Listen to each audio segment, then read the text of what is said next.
पाकिस्तानी अदाकारा ऐमन खान का नीली पशवास देवतन करके हरसू हुसन के जलवे बखेर दिए। मासूम शक्ल सूरत की मालिक ऐमन खान का शुमार पाकिस्तान की खूबसूरत अदाकाराओं की फहरिस्त में होता है, लेकिन मुनीब के साथ शादी के बाद से वो शोबिज़ इंडस्ट्री से किनारा कशी इख्तियार कर चुके हैं।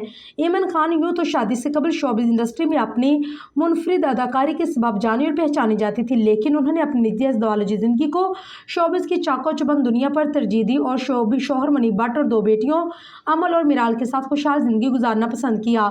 अब ऐमन खान तवील अरसे बाद मॉडलिंग करती नजर आने लगे, जो मुमकिन तौर पर उनकी अदाकारी की दुनिया में वापसी का रास्ता निकाल लाए। ऐमन खान ने photo and video sharing app Instagram पर एक वीडियो शेयर की, जिसमें वो नीली पशवास में मलबूस पोज देती नजर आई। ऐमन खान इन तस्वीर में क्लॉथिंग ब्रांड अबान जोहान का शहकार है। शेफोन अंगरखा मैक्सी पर सीक्वेंस से बूटियां बनाई गई हैं। स्लीवलेस वगैरह पर हसीन काम के साथ अंगरखा डोरी लगाई गई है, जबकि शिफॉन का दुपट्टा पहने जिस पर सितारा वर्क के साथ गोटा पट्टी भी लगाई गई है। इस हसीन पशवास का नाम नयाब पीकॉक है, जिसकी कीमत क्लॉथिंग ब्रांड की ऑफिशियल वेबसाइट पर 11,900 रुपये है।